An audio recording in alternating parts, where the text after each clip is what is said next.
Hi, I'm Emily, and this is the story of how my parents gave my childhood room to the golden child, and I gave them a legal deadline. I still remember the exact feeling in my stomach the moment I walked back into that house. Not the smell of lemon polish clinging to the banister. Not the faint echo of the HVAC kicking in like it always did when the front door creaked open. But that gut-level shift.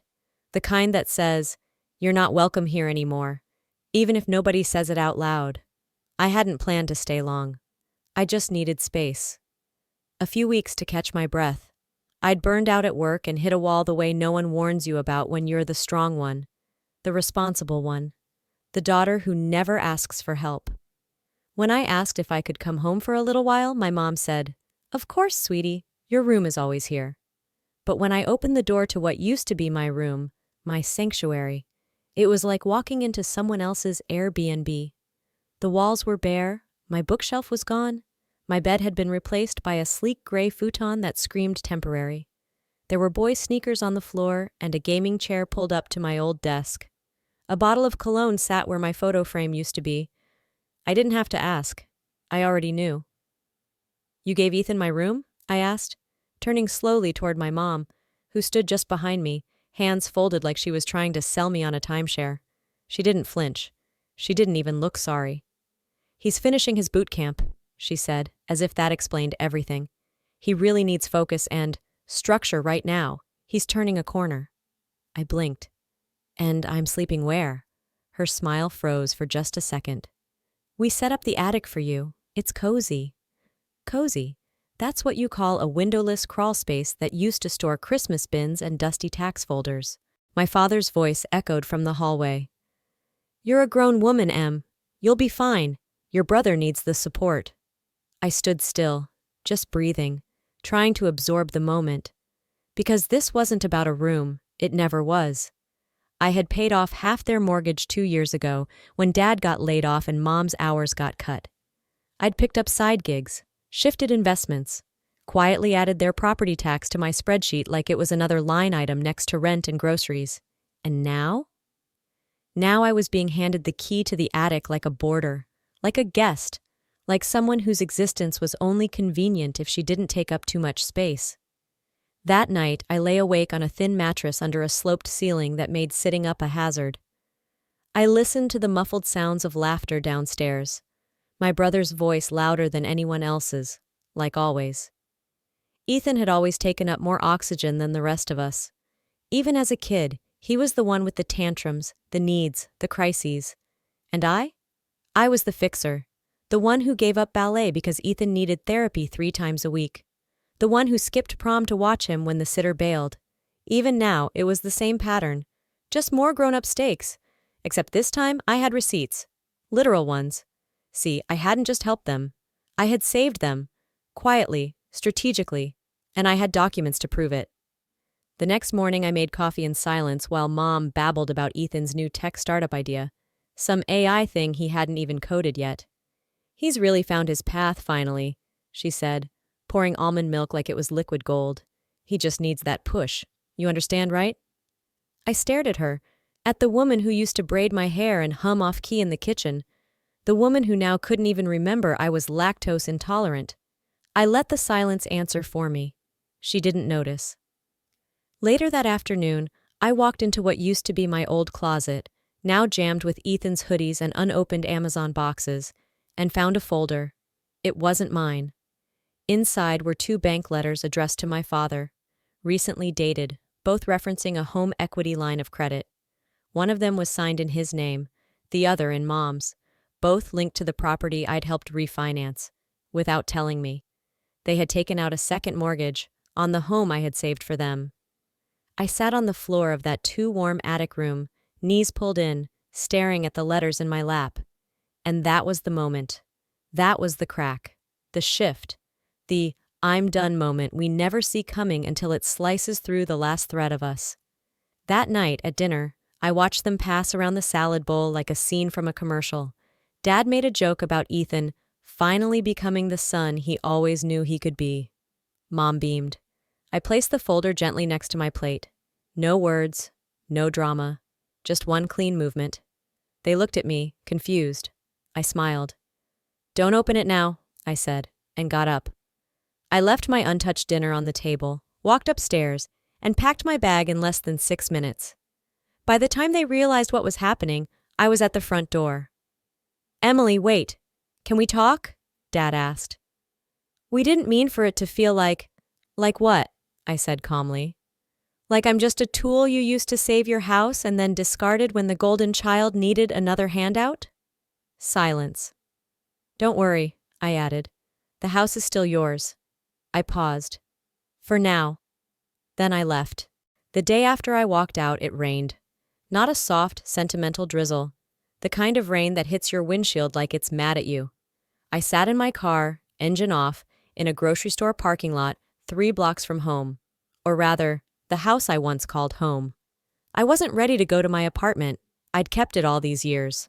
A tiny second-story walk-up with creaky floors, 2 rooms, and a window view of a dumpster. It didn't matter. It was mine. And suddenly, that meant everything.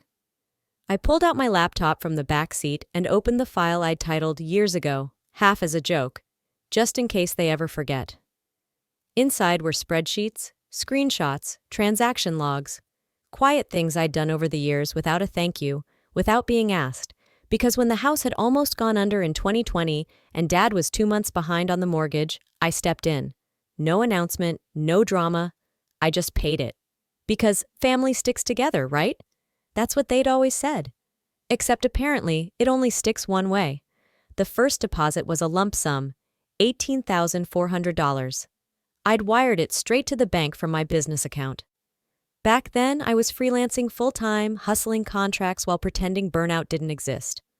Mom had called crying when she saw the house was current again. Said I was a blessing, but that was the last time she ever mentioned it. The gratitude vanished faster than the debt. I scrolled through years of entries, utility bills, grocery orders, a new water heater they claimed they'd save up for, but never did. At one point, I even paused my 401k contributions to make sure Ethan could finish his online program for emerging digital entrepreneurs, whatever that meant.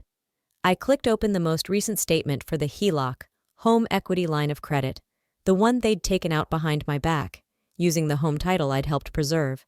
The same property Ethan now walked barefoot across like he'd earned it. And then I saw the name on the lender form. Not Mom, not Dad, me. My name, my credit, my signature, forged. Later that week, I met with a former colleague, Jasmine, a quiet woman who used to work legal compliance at my old firm. We met at a coffee shop across town, neutral ground. No one would think to look there. She looked over the documents I brought, copies of the forged forms, tax records, the original title deed. Her brows lifted slowly as she flipped through each page. You said you didn't sign this? She asked, tapping the mortgage line. Not even close, I said, but apparently I have excellent penmanship. She gave a short breath, something between a laugh and a warning. This isn't just shady, this is felony-level fraud. I nodded. I know. She leaned back. You want to file now? No, I said. Not yet. She blinked. I slid another document across the table. A sealed envelope, stamped and pre-addressed to a law firm downtown. This gets mailed if anything happens to me. If they try to ruin my credit or fake another signature, I'm not trying to burn them down. I'm just not letting them bury me first. Jasmine stared at me for a long second, then nodded once. You've already done the hard part, she said. Now you just decide when you want to stop being quiet. That night I drove past the house, just to see. The living room light was on. My dad sat in his usual chair, newspaper in hand, like it was still 1997. My mom was in the kitchen, dancing between cabinets, her voice faint through the windows. Ethan was nowhere in sight. But I saw my own reflection in the car window. The girl who once built this home brick by brick with sacrifice and silence, and was now watching it from the curb like an outsider. I didn't cry. I didn't need to. What I felt was colder, clearer, resolve. The next morning, I opened my email inbox and saw the one subject line that made my chest tighten. Urgent. Account suspension notification. It was from my credit card company. Fraud alert. Suspicious transactions in Miami. Not my city, not my purchases. I clicked through. Thousands of dollars charged under my name. Hotel rooms, crypto consulting fees, flight tickets, all booked under Emily Carter. Using the card I'd locked away 6 months ago. Then I got a text. Ethan. Hey, you seeing some weird charges? I think someone cloned your card. No apology, just a shrug in emoji form. My hand gripped the phone. Not because of the fraud, but because I finally saw it for what it was. He wasn't hiding it. He never had. Because no one had ever made him face consequences. And that was about to change. Later that day, Mom called. Just checking in, she said sweetly. You left kind of abruptly the other night. We were a little shocked, honestly. I stayed silent. I mean, we didn't mean to make you feel pushed out, she added. We just thought you were, in a place where you could manage. You thought I'd stay quiet, I said. She paused. What's that supposed to mean? I didn't answer. I didn't need to. Because in 24 hours, they'd get the notice. A formal request from my lawyer to address the fraudulent loan and an ultimatum. I was done with the polite version of myself.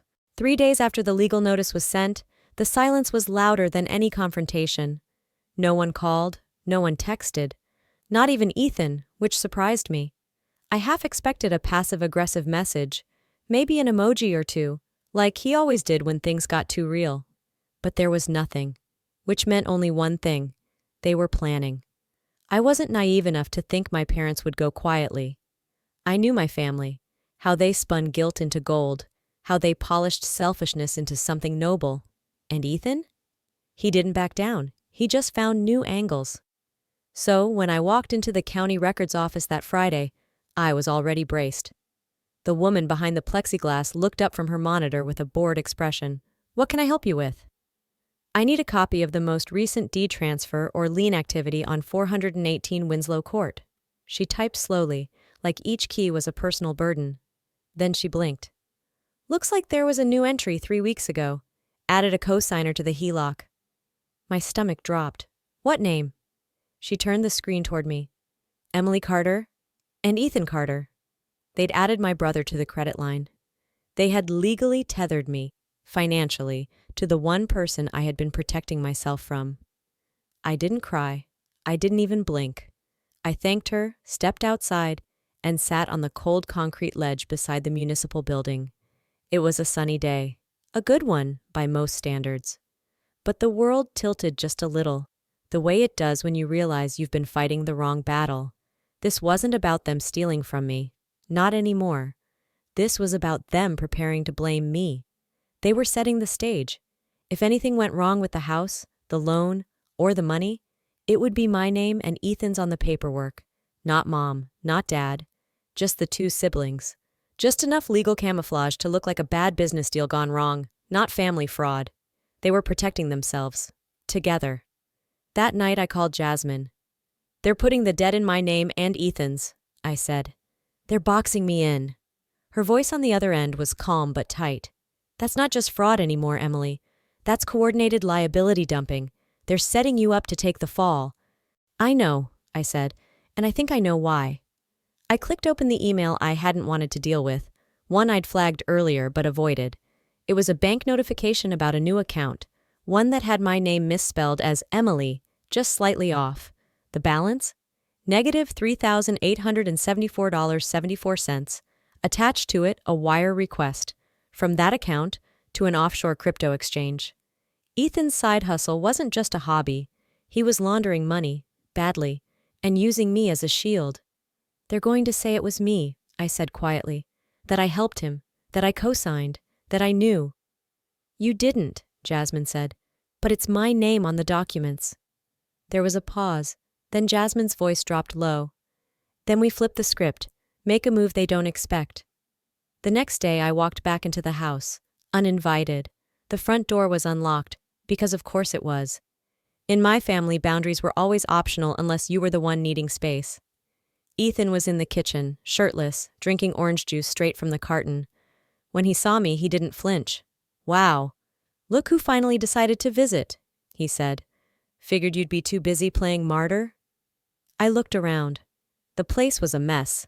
Fast food wrappers, 2 empty Red Bulls, A laptop opened to a trading platform that looked suspiciously like it was running on borrowed time. "You added your name to the HELOC," I said. "Did they ask you first, or did you volunteer to clean up your mess?" He shrugged. "I'm helping them. You wouldn't understand." I stared at him for a long second. "Do you even realize what you've done?"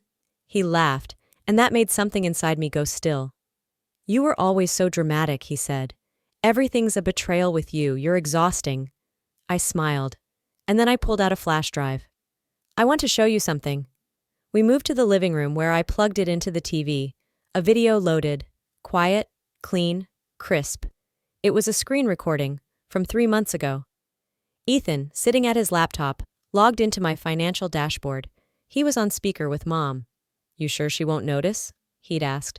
"She doesn't check that account anymore," Mom had replied. "She's too busy. Just move what you need. We'll fix it later." I turned off the screen. Ethan's face had gone pale. "You recorded me?" "No," I said. "The cloud recorded you. You used my company login to transfer funds.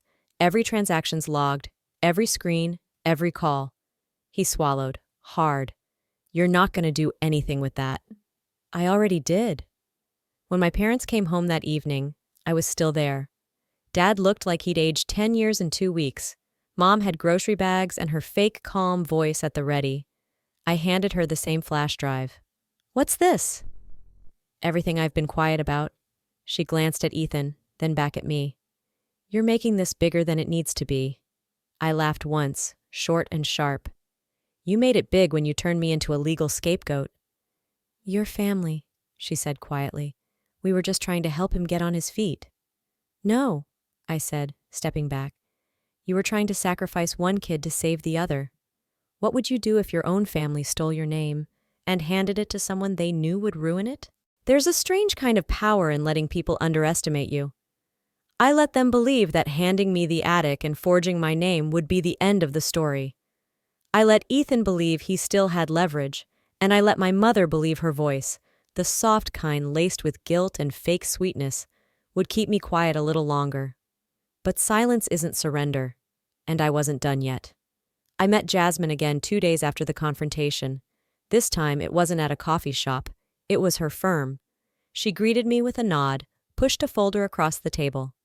"They went too far," she said. "We have enough to press criminal charges. Fraud, identity theft, wire fraud, and collusion, if you want to name your mother." I didn't respond right away. I opened the folder, scanned the highlighted areas. Screenshots, audio transcripts, a printed copy of the forged loan application with Ethan's edits still visible in metadata. My hands were steady, but my jaw locked. "What if I don't want them arrested?" I said finally. "What if I want something else?" Jasmine raised a brow. "Define something else." I leaned back, eyes never leaving the folder. "I want the house." The next 48 hours moved fast. Jasmine's team prepared a demand letter with 2 options. Either my parents voluntarily sign over the deed, or we take the case to court and risk public exposure, criminal investigation, and foreclosure proceedings. The house, after all, wasn't just sentimental. It was legal property backed by my financial records, the renovations, the taxes, the refinancing. My name had protected it for years. Now it was time they remembered that. I delivered the envelope myself, not because I needed to, but because I wanted them to see my face when they opened it. Mom answered the door. She looked surprised, but not in a welcoming way. "Emily," she said, voice tight, "you shouldn't be here." "I won't be long." I handed her the envelope and stepped back. "What is this?" she asked, already wary. "Options."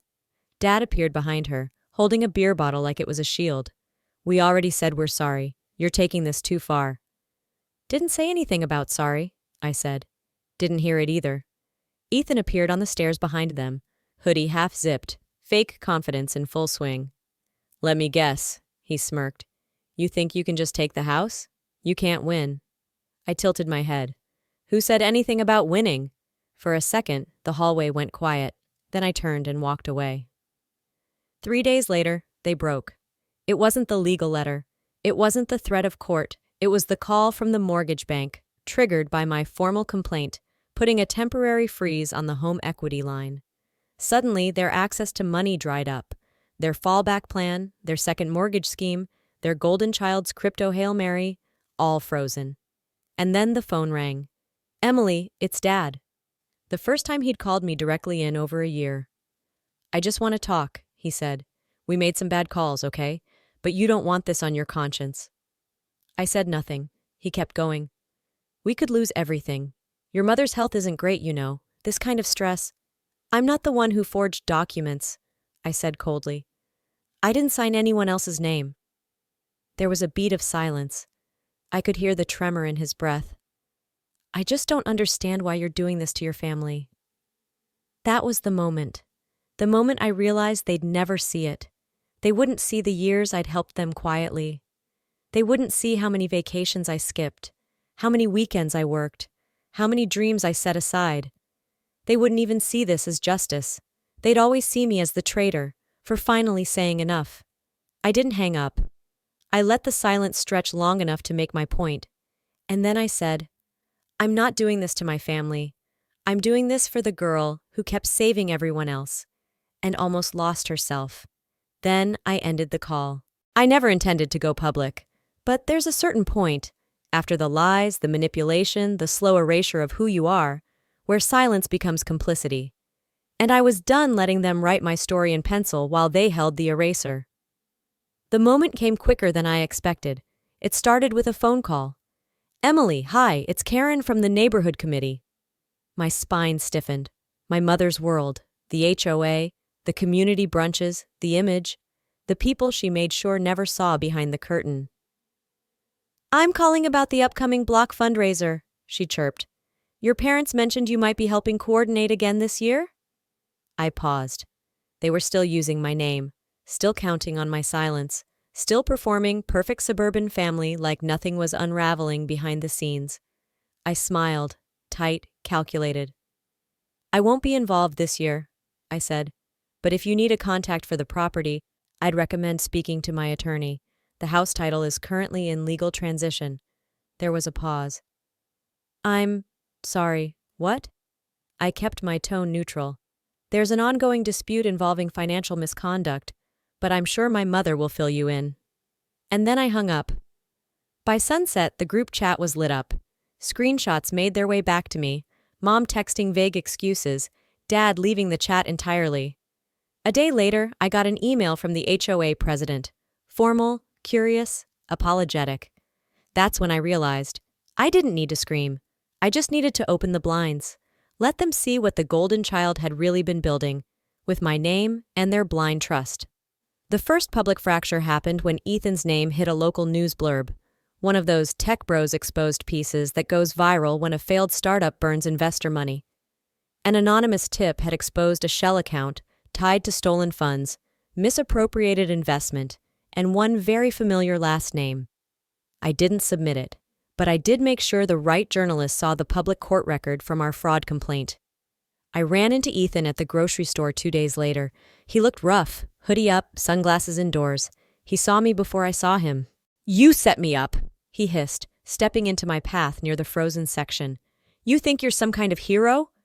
"I think," I said calmly, "I stopped letting you walk through me." His jaw clenched. "You're ruining everything." "No," I said. "You ruined it. I just finally turned on the lights." When the article hit bigger channels, Mom called again. Her voice wasn't syrupy this time. "You've humiliated us," she snapped. "No," I replied.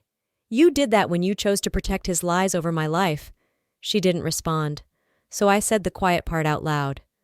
"I didn't go public to get revenge. I went public so no one else ends up like me, fixing everything while being told I was the problem." Click. She hung up, and for the first time I felt nothing. Have you ever realized the truth wasn't too loud? It was just finally being heard? Some people think revenge looks like shouting, slamming doors, or flipping tables. Mine looked like a notary's seal and a quiet envelope taped to the front door. The deed had been officially transferred. The house, the one they'd claimed, exploited, and carved me out of, was now legally mine. Not theirs, not ours, mine. It happened on a Wednesday. I could have emailed it, or had my lawyer send it certified, but something about showing up in person with a clipboard and finality in my hands felt right. Mom answered the door in her robe. Her smile faltered the second she saw what I was holding. "Emily," she said, hesitant, "I thought we agreed to take a breath. Give this space to—" I held up my hand. No emotion, just facts. "You have 14 days." She blinked. 14 days for what? "To move out," I said. "Effective immediately. You can contact Jasmine for any clarification." Her mouth opened, then closed, like she was chewing on a sentence she knew better than to say aloud. Behind her, Dad emerged, shirt half tucked, remote in hand, like I was interrupting a game. "What's this now?" he asked, voice defensive. "We were talking to someone about refinancing?" "No need," I said. "It's no longer your house." The air snapped. An hour later, the group text lit up. "Mom, we raised you in this house." "Dad, think long and hard about what you're doing." "Ethan, congrats on being the coldest person alive." I turned my phone off, because they still didn't get it. This wasn't punishment, it was closure. They didn't leave quietly. I didn't expect them to. There were emails, threats of legal reconsideration, emotional blackmail buried in throwback photos sent at 2 a.m. one morning. Mom called crying, told me she had nowhere else to go, that she'd given her life to that home, that I was throwing away everything we built together. But I didn't flinch, because she forgot. I built it alone. They just took credit until the foundation cracked. The day before the deadline, I drove by, not to check on them, but to check on myself. I watched as movers carried out furniture I'd once assembled. A couch I bought during grad school, a lamp they claimed as theirs, though the receipt had my name on it. Ethan stood on the porch, arms crossed, bitterness all over his face. When he spotted my car, he flipped me off. I didn't stop, I didn't wave, I kept driving. The lock change was scheduled for noon the next day. The locksmith was early, professional, quiet. As he worked, he glanced at me once. "Rough handover?" he asked. I smiled faintly. "Just overdue." Inside the now empty house, I walked through each room slowly. The kitchen still smelled faintly of cinnamon, my mom's fake go-to scent when hosting. The living room was hollow without the constant TV drone. No passive-aggressive laughter, no reminders of who mattered more. I stepped into my old bedroom. It had been Ethan's for a while until now, but the walls still had nail holes where I used to hang goals and plans. There was still a chip in the closet door I made when I got my first rejection letter and cried so hard I kicked it closed. I touched the wall. It felt like reclaiming a version of myself I hadn't spoken to in years. I didn't cry. Not because I wasn't sad, but because this wasn't an ending. It was a handover. And this time, I was taking the pen. What do you say to the people who taught you love was conditional and never expected you to leave? The first night alone in the house was silent in a way I'd never known. No creaking floorboards from Dad's late-night pacing. No refrigerator door slamming. No whispers behind walls that never quite kept secrets. Just stillness and space. I didn't move my things in all at once. I didn't rush to repaint the walls or scrub the floors like I was trying to erase them. Instead, I reclaimed the house slowly, one drawer at a time, one plant, one cup of coffee brewed at my own pace in my own kitchen. For the first time, I was living somewhere that felt safe, not because someone told me it was mine, but because I knew it was. A week later, I got a letter. Handwritten. No return address. I knew the handwriting by heart. Mom. Inside was a single sheet of lined paper. I still don't understand why you did this. We were a family. You could have talked to us. Now there's nothing left. No apology, no accountability. Just confusion wrapped in guilt. I folded it back up, placed it in a drawer, and left it there. Not out of anger, but because some things don't deserve a response. People ask if I regret it, if I miss them, if I ever think about going back. The truth? Of course I think about them.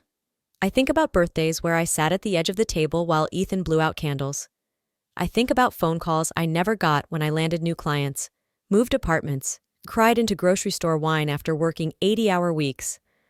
I think about all the ways they told me I was so strong, just loud enough to excuse not helping me stand. But miss them? No.